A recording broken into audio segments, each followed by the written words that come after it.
Alright guys, welcome back to the channel. Thank you for checking the video out today. We have more PlayStation news, rumors, and leaks to go over and cover today. So before we dive into these topics, do me a favor, be sure to hit that like button if you end up enjoying the video or finding it informative.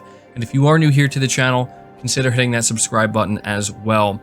So the first topic we're talking about is an official update from Rockstar Games on the insane GTA 6 leak. This is coming from Push Square. And the title reads, GTA 6 leak will not disrupt development. Rockstar vows to exceed expectations. They say here, as you've no doubt already seen, an unprecedented leak over the weekend exposed an enormous amount of confidential footage from GTA 6 in frankly staggering fashion. Game developers from all around the globe, including Naughty Dog's Neil Druckmann, have already spoken out in support of developer Rockstar, and now the world-renowned label has released a statement. They say here in their statement, we recently suffered a network intrusion in which an unauthorized third party illegally accessed and downloaded confidential information from our systems, including early development footage for the next Grand Theft Auto. At this time, we do not anticipate any disruption to our live game services, nor any long-term effect on the development of our ongoing projects. We are extremely disappointed to have any details of our next game shared with you all in this way. Our work on the next Grand Theft Auto game will continue as planned, and we remain as committed as ever to delivering an experience to you, our players, that truly exceeds your expectations. We will update everyone again soon, and of course, will properly introduce you to the next game when it's ready. We want to thank everyone for their ongoing support through this situation, the Rockstar Games team.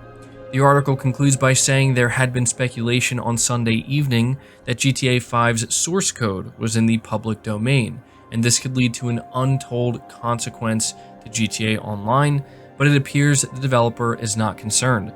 Others had speculated that GTA 6 development could grind to a halt while the team gets on top of the leak, but that doesn't appear to be the case either. And so there is Rockstar Games' official statement on this unprecedented leak. Everyone was eagerly anticipating this response from Rockstar Games to see how they were going to react and what they were going to say. And I think something that we do need to point out here that is pretty important is when they say they don't anticipate any long-term effect on the development of their ongoing projects. Now, this does seem to imply that we can anticipate some short-term delays. They don't say that, but that seems to be what they're trying to communicate here. And I think it's understandable when you see a leak like this happen. We're not talking about a couple of screenshots or like 10 seconds of footage that, you know, they probably wouldn't have to worry about necessarily. They don't have to acknowledge it. It's not something like that. This is the whole thing, right? This is 90 plus videos of pre-alpha footage, potentially, you know, source code being out there, and somebody just clearly looking to do some serious damage to Rockstar Games, GTA 6, and frankly, the gaming community, because that's the thing about leaks, right? I think we can all agree there is a distinct difference between having a little something leak out for a game that can maybe actually serve to get people even more excited versus something that is clearly just damaging, something that is looking to seriously hinder the progress of a game's development and tear down a game development studio. And when you see something on this level, that's exactly what it is, and it's very unfortunate. You know, I would have much rather us be sitting here today saying, hey, a single image for what seems to be GTA 6 has leaked. Let's look at it. Let's see what we can gather from it. I feel like that would be a very different situation than what occurred here. So hopefully everything is going to get sorted out relatively quickly for Rockstar Games. That would be beneficial for us as well as them, as well as GTA 6. And hopefully this isn't going to turn into something even bigger or something even worse going forward. But there's the latest update I have for you guys. Next up, we are talking about Bloodborne and some potentially very disappointing news. Reading from PlayStation Universe, it says Jeff Grubb has provided a brief update on the future of Bloodborne on the Xbox Expansion Pass podcast, claiming that developer From Software is too busy with Elden Ring right now to make anything happen. Specifically, Grubb said that not only is the studio busy supporting Elden Ring following its hugely successful launch in February, but the game's code is problematic in a way that Sony wouldn't be able to simply give it to another developer to work on. Apparently, From Software would need to oversee any production on Bloodborne, even if a new studio was involved, and they simply don't have the time to spare right now. Now, I thought that this was really interesting because we have continued to see just the hope that people have for a Bloodborne 60 FPS patch, a Bloodborne remaster, a Bloodborne remake, a Bloodborne PS5 port, whatever it is, just something being done with Bloodborne. But we also have heard from other individuals who are in the know that as far as they've heard, nothing is going on with Bloodborne.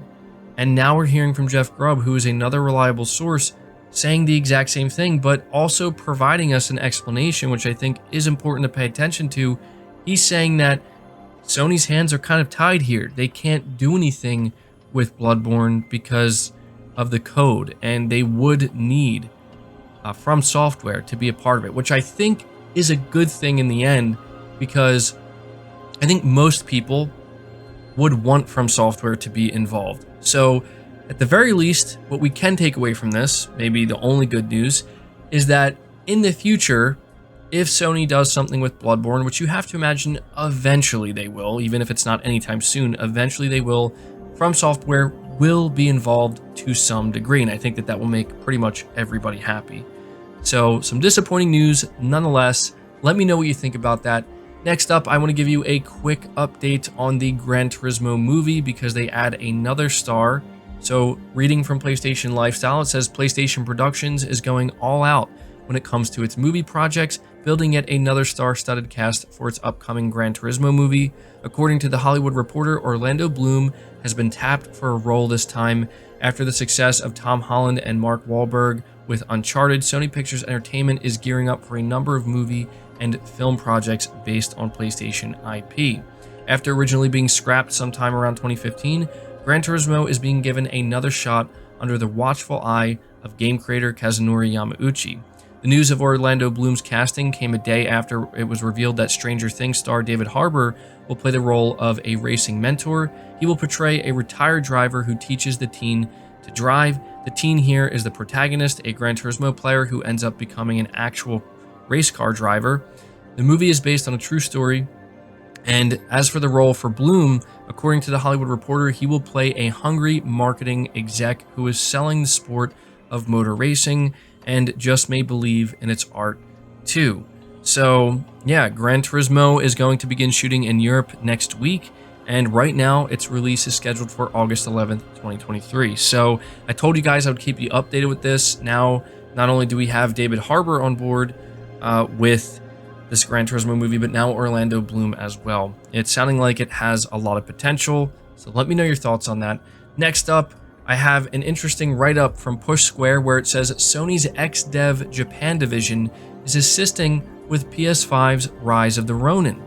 So it says here, Sony XDEV originally was the Liverpool-based first-party business unit responsible for overseeing first-party projects developed by external European studios. Examples in the past have included games like Quantic Dream's Detroit Become Human and Sumo Digital's Sackboy: A Big Adventure. However, we noticed last year that the team was hiring for positions in Japan and that it was now described as a global operation. We may be seeing evidence of this with the announcement of Team Ninja's Rise of the Ronin, which is being published by Sony and is being overseen by XDEV. Privileged to work on an exciting title as Rise of the Ronin with Yasuda-san of Team Ninja and Masaki Yamagiwa and our Sony XDEV Japan team, wrote veteran Jason Stewart on Twitter. The article concludes by saying, up until its closure last year, Japan Studio handled all of Sony's domestic external projects and was arguably best known for its collaborations with developers like Claphands on series such as Everybody's Golf. The good news is that rather than give up on the sector entirely, it's now clear that XDEV has pivoted to fill that space. What this ultimately means is that we should still expect great PlayStation partnerships to emerge out of Japan like we arguably always have. And that's why I wanted to highlight this, because that's the thing. It was pretty clear to me that Sony was very heavily involved with Rise of the Ronin's development. We even heard on the blog post that apparently this game's been in development for 7 years, and Sony has been a part of it from the start. Now we're seeing evidence that XDEV is actually assisting with the development of this game, which is certainly significant and something that I think people are going to be happy to hear about, because this is, again, a Japanese title. And so we are seeing that, yes, XDEV is in fact a global operation now. So I think this is good news for not only Rise of the Ronin, but also Sony as well. So let me know your thoughts on that. The final topic I have for you is something that, even though I'm going to speculate about a PlayStation showcase, this news by itself is still exciting, and I think PlayStation fans have every reason to be feeling good about it. So we're going over to WCCF Tech, where it says Final Fantasy XVI was absent from this year's edition of Tokyo Game Show, but it won't be long before we see the next entry in the series in action. After receiving the Japan Game Awards 2022 for the Future category, producer Naoki Yoshida confirmed that the game's next trailer will be out in October. He also confirmed he played through the game up to the ending, saying that it is a roller coaster of story and action, so it seems like fans are in for a treat. Being so full of action, Naoki Yoshida also confirmed that the developer has spent a lot of time and money to introduce mechanics in Final Fantasy XVI that allow the game to be played by people that are not that good at action games. And so that continues to be what we hear about Final Fantasy XVI. Obviously, they are making it very action-oriented, but this is where I want to say two things. One, we are hearing from Naoki Yoshida that we will get a new Final Fantasy XVI trailer in October. This, by itself, in my opinion, is good news and something that I think all PlayStation and Final Fantasy fans can look forward to. However, I want to take it a step further by saying I think this might be further evidence that we will be getting a PlayStation showcase possibly in October. Obviously, this is just pure speculation, but something I do want to highlight that I think might back this up at least a little bit is back in May of this year, Naoki Yoshida said something very similar. He was asked when we can expect to see more Final Fantasy XVI, and he came out and said that I believe there's going to be a new trailer for it next month. And we did get a new trailer in June with a big state of play that Sony held. And I remember at that time, people were kind of speculating, like, did he just kind of give it away? Did he kind of make it known that Sony is doing something? It's also worth pointing out that he's speaking about it in a way in which it's not like up to him, and he's making that clear. He knows there's a trailer, and he's giving us a time when it's going to drop. So at this point, I want to say that I think this can be seen as potential evidence and a hint from Naoki Yoshida that maybe we will be getting a PlayStation showcase in October. We've been hearing some rumblings, and I know it's like, oh, if it's not September, it's October. If it's not October, it's November. But it is what it is. PlayStation fans are still very much hoping that there is going to be some type of showcase. So, you know, Final Fantasy XVI, if there's one thing we know about this game, is Sony wants to be there when it is shown off. So I think this is a pretty decent sign that Sony is up to something and is planning to do something in October, and Final Fantasy XVI will be part of it. So you guys let me know what you think about that. That does it for this video. I hope you enjoyed it. I hope you found it informative. Again, if you did, leave it a like, subscribe if you're new, hit the bell notification icon, and feel free to share the video out on top of all that. But until next time, guys, take care.